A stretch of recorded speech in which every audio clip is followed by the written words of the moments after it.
কিন্তু এটাই আর কি। বেনজি আপু বলেন, মাহির কথা শোনার পর আপনি কি বলবেন? না, আমি ভাবছি যে আপনি যে আমায় বলেন যে ও ঘাড়তারা, যাকে পছন্দ হয় না তার সাথে একদমই মেশে না, যাকে ভালো লাগে তার জন্য সব, তো মাহিও তো একই কথা বলছে। সেও তো যাকে পছন্দ হয় না তার সাথে একদমই কথা বলে না, বা ওই যেটা বলে আলগা পিল, ও ধরনের কিছু দেখায় না। এটা কিন্তু হ্যাঁ একদম সত্যি কথা। আপনার যদি কাউকে মন থেকে পছন্দ না হয়, আপনি ভদ্রতা করে হয়তো একটা লেভেল পর্যন্ত আপনি কিছু দূর কথা টেনে নিবেন, বুঝতে দেবেন না। অনেকে সেটাও করতে পারে না, একদম ফুটফাট বলে দেয় ভালো না, পছন্দ না আপনাকে, বা বুঝে যায় সেই লোকটা বা মানুষটা। কিন্তু সত্যি কথা, আমরা প্রত্যেকটা মানুষই যাদেরকে পছন্দ হয় না, যে কোনো কারণেই হতে পারে সেটা, আমরা কিন্তু মন থেকে কথা বলতে পারি না। এটা কিন্তু আসলে একমত সবাই।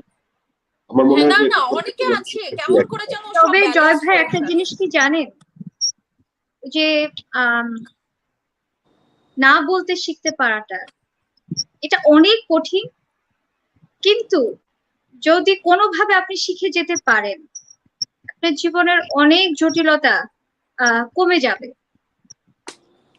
যেমন আমি দেখেছি জায়েদ কাউকে, মানে ধরেন কেউ কোনো কিছু একটা চাইলো বা ওকে কিছু একটা করতে বললো, ওর পক্ষে এটা করা সম্ভব না, অথবা ও করতে চাইছে না, ও করবে কি, বলবে যে আচ্ছা ঠিক আছে দেখবো, অথবা করবো। এতে করে হয় কি, ওই মানুষটার মনে একটা আশা জাগে, ঠিক আছে সে তো আমার জন্য করবে। সে একটা আশা নিয়ে বসে থাকছে, মাঝে মাঝে ফোন দিচ্ছে, আবার জায়েদ বলে হ্যাঁ হ্যাঁ দেখছি করছি। আমার কিন্তু এটা খুবই বিরক্ত লাগে। আমি একটা মানুষকে মিথ্যা একটা আশা